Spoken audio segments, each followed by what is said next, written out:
تو میرے بھائیوں، دنیا میں جب جب بھی انقلاب آیا نوجوانوں سے آیا. محمد بن قاسم کا نام آپ نے سنا ہوگا، ہندوستان کو جس نے مہاراجا داہر کے زمانے میں فتح کیا تھا. حجاج بن یوسف جو مشہور ظالم بادشاہ گزرا ہے، اس کے بھتیجے بھی تھے، وہ داماد بھی تھے، محمد بن قاسم. 16 سال کا نوجوان 12,000 کا لشکر لے کر ہندوستان آیا تھا.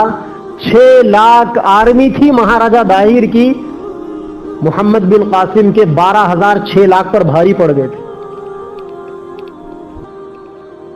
صرف 16 سال کا نوجوان میجر جنرل.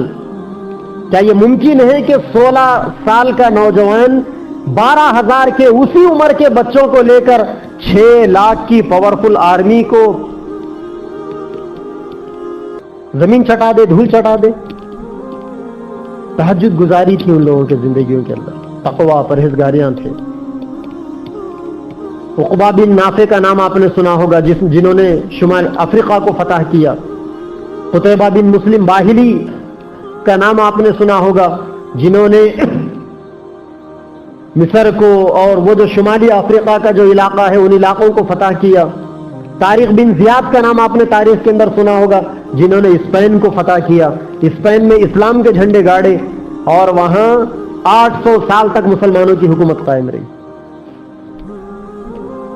جب تک مسلمانوں کی حکومت قائم رہی اس وقت تک وہاں کے نوجوانوں میں تقویٰ اور پرہیزگاریاں تھے، اور جب حکومتیں بھی ختم ہوئی تو حکومتیں بھی نوجوانوں کے ہاتھوں میں ختم ہوئی. وہ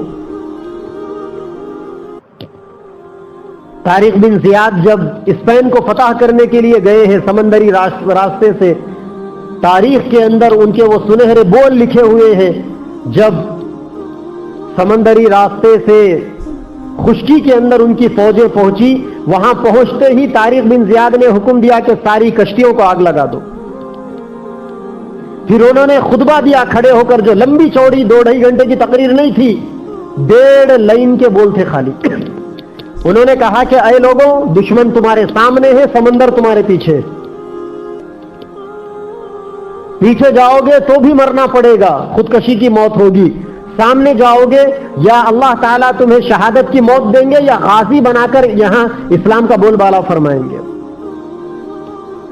سارے لشکر نے آواز دی کہ ہم آگے بڑھیں گے، ہم شہادت کے لیے تیار ہیں، لیکن اس سرزمین میں ہم اللہ تبارک و تعالیٰ کی وحدانیت کے جھنڈے گاڑیں گے. اس کے لیے ہمیں کیا کرنا ہے؟ بادشاہ نے، کمانڈر نے کہا صرف 2 چیزیں کرنا ہے. ایک، مصیبتوں پر صبر کرنا ہے، اور دوسرے، حق کے دامن کو اپنے ہاتھوں سے جانے نہیں دینا ہے. پھر اللہ تبارک و تعالیٰ نے وہ دن دکھایا، انہوں نے اسپین کو فتح کیا. اور ایک زمانہ ان 1400 سال کے اندر، ایک 800 سال کا زمانہ ایسا گزرا جس کے اندر اسپین کی مملکت پوری دنیا کے عالم اسلام کے لیے ایک چمکتا دمکتا ستارہ ہوا کرتی تھی. آج صرف وہاں پر باقیات ہیں. مجھے اچھا یاد ہے 2003 کے اندر اسپین کا جو کیپٹل ہے غرناطہ، وہاں کے مسلمانوں کے مطالبے کے بعد وہاں کی حکومت نے 450 سال کے بعد ایک مسجد کو اوپن کرنے کا پرمیشن دیا تھا.